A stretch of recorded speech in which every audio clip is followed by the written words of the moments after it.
Assalamualaikum warahmatullahi wabarakatuh. Nama saya Dahlia Rabi Kalandari, NIM 1933-1025.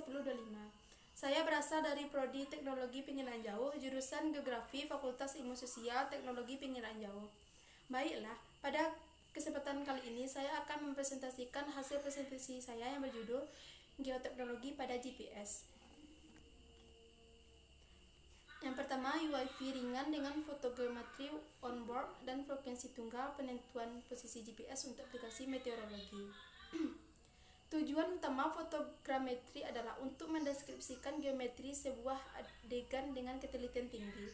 Umumnya, selama data fotogrametri pemrosesan, setelah memperkirakan pose kamera, konvensi ini pose dalam bingkai mutlak penting untuk mengekspresikan hasil dalam sistem metrik ukur. UIV Literatur Review. Selama lebih dari 1 dekade, kami telah menyaksikan evolusi di pengembangan sistem UIV. Fotogrametri UIV memanfaatkan tren untuk memantapkan dirinya sebagai aplikasi penting dari foto udara saat ini. Dalam konteks fotogrametri UIV onboard, solusi ini biasanya didasarkan pada penerima GNSS frekuensi yang harganya masih relatif signifikan dan mencapai akurasi geofrekuensi absolut tipikal 1-5 cm dengan menggunakan 0 atau 1 titik kendali tanah. Yang selanjutnya, perangkat keras hardware. Yang pertama, kamera. Kamera onboard adalah buatan rumah kamera yang dirancang khusus untuk UIV fotogrametri. Jarak dekat akuisisi kelebihan kamera ini masih rendah, 300 gram termasuk lensa. Sensor gambar yang dipilih adalah CMOS full frame 20 mpx. Keunggulan lainnya adalah modular aspek kamera yang memungkinkan, misalnya untuk mengintegrasikan chip GPS dalam lingkup yang sama. GPS chip.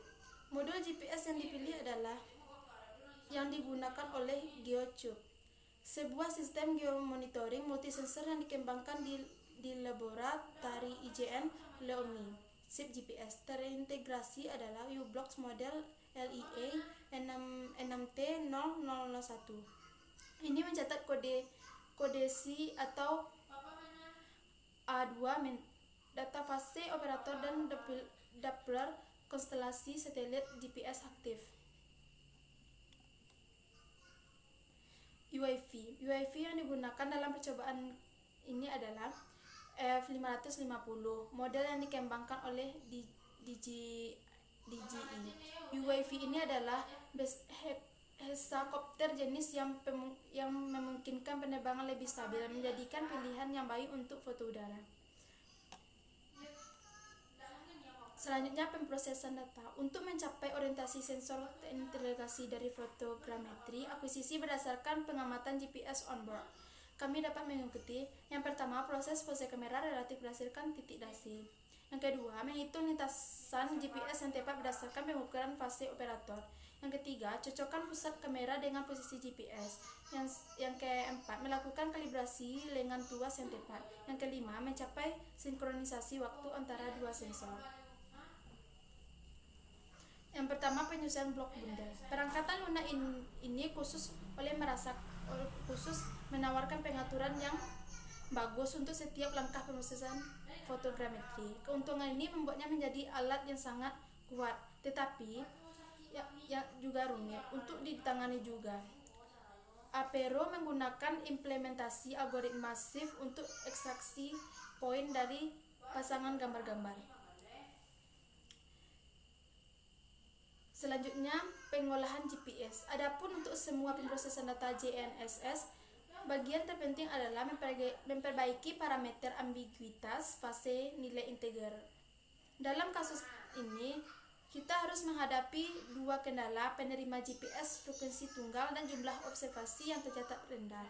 Faktanya, chip GPS ini merekam pengukuran fase pembawa mentah hanya pada GPS pertama frekuensi band. Akibatnya, garis dasar antara stasiun referensi dan antena bergerak menjadi terbatas.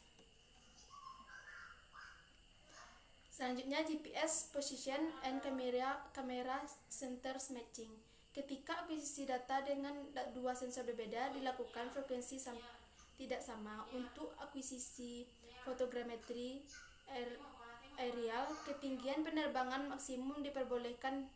Nilai tumpang tindih longitudinal dan lateral yang diinginkan GSD7 akan memaksakan jumlah gambar dan frame yang optimal. Menilai secara umum untuk akuisisi UWV, nilai tipikal bervariasi di rentang gambar setiap 2-5 detik.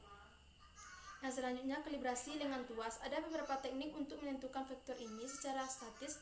Drone diposisikan atas pemandangan yang berisi target georeferensi. Teknik ini memungkinkan pemrosesan GPS statis, sehingga GPS menjadi lebih akurat positioning, tetapi membutuhkan banyak waktu akuisisi. Masing-masing gambar memungkinkan memerlukan beberapa jam pengamatan fase operator GPS. Metode kedua terdiri dari pemodelan 3D UWV sebelum lepas landas dengan sensor yang dipasang dengan pusatnya. Selanjutnya, sinkronisasi waktu. Sinkronisasi waktu yang pertama yaitu presentasi masalah. Sinkronisasi waktu antara GPS pengukuran gambar yang diambil dengan kamera bisa diabaikan jika kita memiliki, misalnya, pengambilan sampel data GPS yang tinggi yang memungkinkan penggunaan teknik interpolasi. Yang selanjutnya, aplikasi. Jika tidak mungkin untuk mencapai sinkronisasi waktu yang sempurna, untuk misalnya dengan penggunaan kamera komersial, dan jika pengambilan sampel lintasan GPS tidak cukup padat, mungkin untuk diperbaiki penundaan elektronik jika pengukuran kecepatan sesaat UWV tersedia. Dalam kasus ini, penerimaan GPS U-Block menyediakan akses langsung ke kecepatan sesaat yang diekspresikan dalam bingkai ACAF. Jika ada minta pengukuran Doppler direkam oleh GPS, penerima dimungkinkan untuk menyembuhkan nilai kecepatan sesaat. Dan selanjutnya, fusi data. Langkah penting untuk mengoptimalkan akurasi akhir dari proses georeferensi adalah dengan menyempurnakan semua parameter menggunakan semua pengamatan yang tersedia dalam penyesuaian bundel. Selanjutnya, survei eksperimental. Bagian dari gambar bawah menampilkan hasil dari 2 penerbangan UWV yang dilakukan dengan sistem yang sama, disajikan dalam bagian yang di bawah. Penerbangan pertama dianggap sebagai penerbangan kalibrasi, dan yang kedua adalah penerbangan yang digunakan untuk memenuhi syarat pengulangan parameter kalibrasi. Penerbangan yang sama rencana digunakan untuk melakukan kedua penerbangan berdasarkan DJI Ground Station perangkat lunak. Penerbangan kalibrasi. Penerbangan pertama digunakan untuk mengkalibrasi semua parameter yang diasumsikan konstan dari satu akuisisi ke akuisisi lainnya, yaitu parameter internal kamera serta vektor lengan luas. Diasumsikan bahwa field pemasangan relatif sensor pada UWV adalah sama.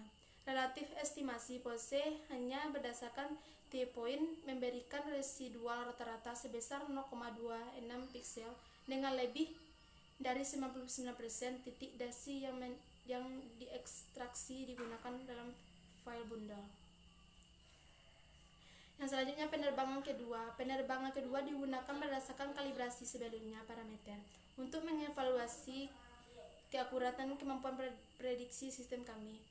Parameter internal dan vektor lengan tuas yang diperkirakan selama penerbangan sebelumnya dan dipaksa selama penerbangan pengolahan data. GCP versus GPS.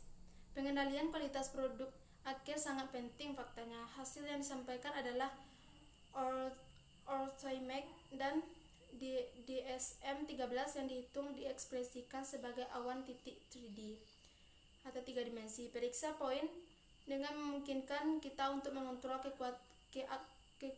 keakuratan georeferensi pose kamera, tetapi tidak dari DSM dihitung. Sebuah konversi dari kamera relatif menjadi mutlak menggunakan semua pengukuran tanah yang tersedia dilakukan.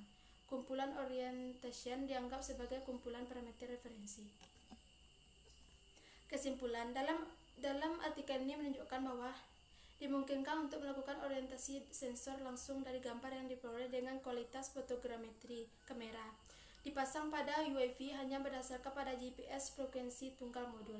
Integrasi perangkat keras dilakukan di laboratori, membangun instrumen buatan sendiri berdasarkan pasar yang tersedia di sensor. Bagian ini secara khusus memungkinkan untuk mengontrol aspek kalibrasi geometrik dari sensor serta masalah sinkronisasi waktu dengan instrumen. Sistem ini dikembangkan memiliki sirkularitas ringan yang membuatnya mudah untuk diangkut. Baiklah, sekian dari hasil presentasi saya. Jika ada kata yang salah, mohon dimaafkan. Assalamualaikum warahmatullahi wabarakatuh.